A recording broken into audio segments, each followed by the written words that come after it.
semuanya, kembali lagi sama aku Rahma. Di sini aku bakal ngejelasin lanjutan dari pertemuan ke-12 masih sama materi limit. Nah, buat pertemuan ke-13 ini, lanjutan dari yang ke-12, kita tuh bakal ngebahas bentuk limit yang kedua, yaitu mengenai limit tahingga. Nah, ciri-ciri bentuk limit tahingga itu dia menggunakan notasi infinite di sini. Jadi bacanya itu limit fx di mana x mendekati tahingga.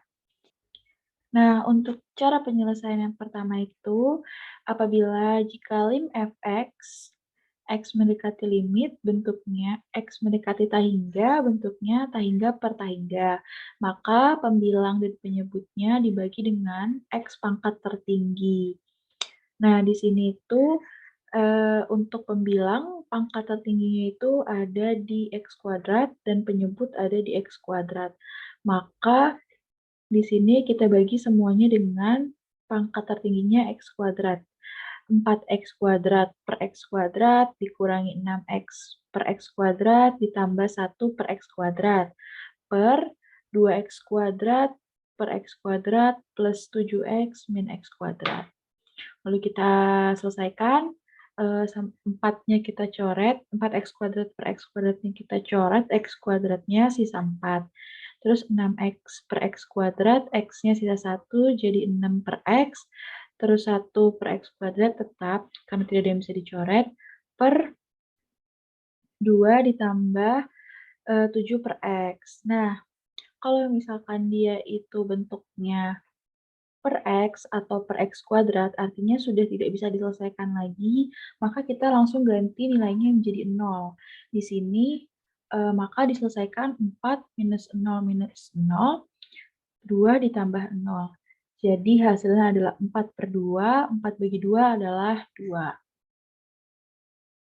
Jadi nilai dari limit fungsi aljabar 4x kuadrat min 6x plus 1 per 2x kuadrat plus 7x dengan x mendekati tahingga adalah 2. Nah, yang selanjutnya itu ada rumus-rumus penyelesaian limit tahingga, di mana limit tahingga bentuk akar ax plus b dikurangi akar cx plus d.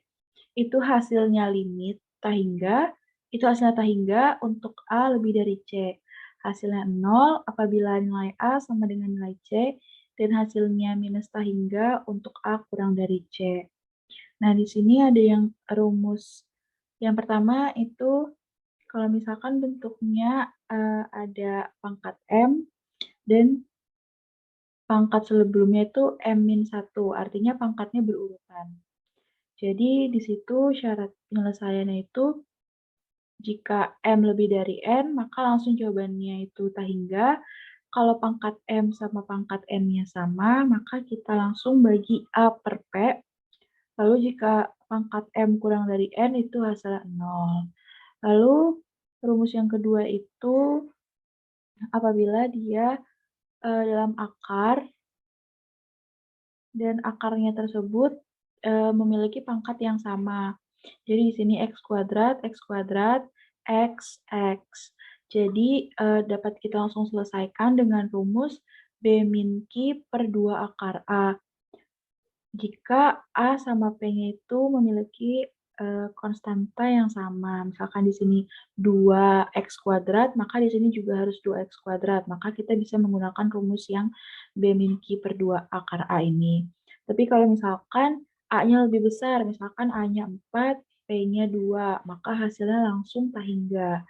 Atau kalau kebalikannya, A-nya 2, P-nya 4, maka hasilnya langsung 0. Lalu untuk yang selanjutnya itu apabila akar pangkat N, maka di sini yang membedakannya itu adalah dia dikalikan N di depannya.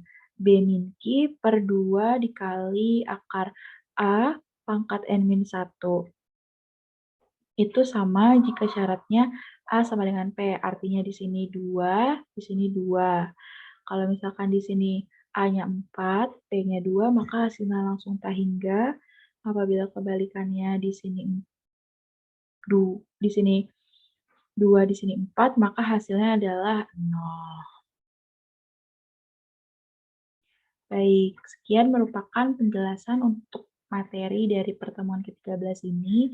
Sedikit memang, namun sedikit lebih rumit daripada bentuk yang sebelumnya, namun untuk penyelesaiannya lebih gampang.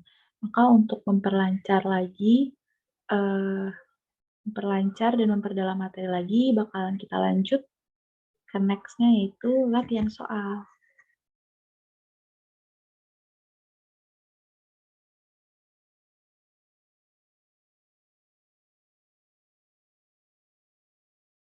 Oke, semuanya setelah kita menyimak materi penjelasan untuk limit sehingga, maka selanjutnya kita bakalan latihan soal nih.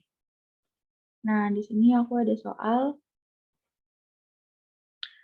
nilai limit 2x min 3 dikali 3x plus 1 per 2x kuadrat plus x plus 1, di mana limitnya adalah sehingga adalah. Nah, di sini kita lihat kalau misalkan kita selesaikan bentuk atasnya, itu akan menjadi bentuk kuadrat. Maka di sini dapat kita kalikan 2x kali 3x yaitu 6x kuadrat, 2x kali 1 ditambah min 3 kali 3x hasilnya min 7x, min 3 kali plus 1 min 3. Jadi bentuk atas atau bentuk pembilangnya itu 6x kuadrat min 7x min 3. Karena kita udah belajar beberapa rumus atau syarat-syarat, apabila bentuk awalnya itu mempunyai pangkat yang sama, maka langsung kita bagi saja 6 dibagi 2. Maka hasilnya adalah 3. Lalu selanjutnya latihan soal yang kedua, di sini bentuknya yang akar nih. Lalu kita lihat di sini akarnya sama-sama mempunyai pangkat kuadrat, artinya dia nilai A-nya sama nilai P-nya sama, kuadratnya pun sama. Jadi langsung kita menggunakan rumus B min Q per 2 akar A. Nah, kita hafalin di sini B-nya itu min 2, lalu Q-nya itu 2, A-nya itu 1 ya, atau konstanta di depan X kuadratnya itu 1. Jadi di sini kita selesaikan min 2 per 2 akar 1. Min 2 dikurang 2 hasilnya min 4, 2 dikali akar 1 hasilnya 2, min 4 bagi 2 hasilnya min 2. Oke, selesai sudah pembahasan soal kita untuk limit hingga. Maka selesai sudah pertemuan kita untuk pertemuan ke-13 ini terkait limit hingga. Semoga teman-teman dapat memahami penjelasan yang sudah aku sampaikan. Dan apabila ada kekurangan ataupun kesalahan dalam penyampaian video mohon dimaafkan. Sampai berjumpa di lain waktu. Dadah!